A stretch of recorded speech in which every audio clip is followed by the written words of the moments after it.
नमस्कार, तेज हरियाणा से गुरविंदर पन्नू। दरअसल आज हम डबवाली के एक ऐसे प्रोजेक्ट पर बात करेंगे जो शुरू नहीं हुआ, उससे पहले ही बर्बाद हो गया। दरअसल डबवाली में ई रिक्शा जितने भी गरुड़ चालक थे उनकी फैसिलिटी के लिए एक ई रिक्शा चार्जिंग पॉइंट की स्थापना की गई थी, जहां पर करीब 8 लाख रुपए की राशि से डबवाली के ही नगर परिषद की जगह पर एक रिक्शा स्टैंड तैयार किया गया था। लेकिन तस्वीर आपको दिखाता हूं, आपको नज़र नहीं आएगा यहाँ पर 8 लाख रुपया लगा हुआ, और जिस पर्पज़ के लिए इसको बनाया गया था शायद वो पर्पज़ भी यहाँ से आपको नज़र नहीं आएगा। तो ये डबवाली के उस रिक्शा स्टैंड की तस्वीर दिखा रहे हैं, जहाँ पर डबवाली में शुरू में ही 40 ई रिक्शा बांटे गए थे, और उन सब की सहूलत के लिए एक विशेष योजना और पैकेज के तहत करीब 8 लाख की राशि से एक ई रिक्शा स्टैंड बनाया गया था, जिसमें नंबर भी पॉइंट किए गए, आपको देख सकते हैं। 1 से लेकर 40 रिक्शा यहाँ पर खड़े किए गए थे।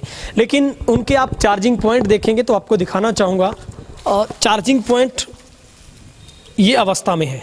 आप एक नहीं बल्कि 40 के 40 चार्जिंग पॉइंट है, ऐसा लगता है जहाँ पर कभी लगे ही नहीं है। दूसरी बात है, यहाँ पर करीब 10 से 15 ऐसी LED लगाई गई थी यहाँ पर, ट्यूबलाइट, वो भी यहाँ से गायब हो गई। पूरी जो बिजली की यहाँ पर वायरिंग थी वो भी यहाँ पर असामाजिक जो तत्व थे, जो ऐसे चोर थे, वो यहाँ की वायरिंग ही लेकर यहाँ से रफू हो गई, जिसका कोई भी आज सवाल का जवाब नहीं है।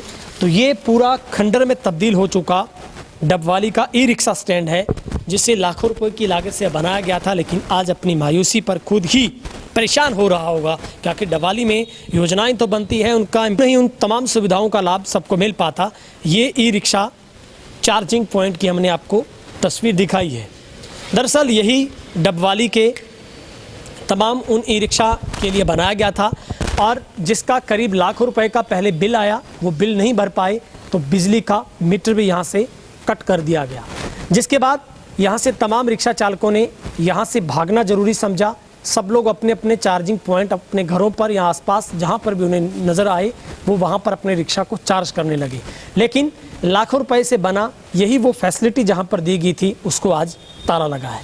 दरअसल इस ताले को खोलने का सवाल हम उठा रहे हैं, लेकिन जवाब देने के लिए कोई भी तैयार नहीं है। कोई भी अधिकारी कैमरे के सामने आने को राजी नहीं है, मगर जंग हमारी जारी रहेगी।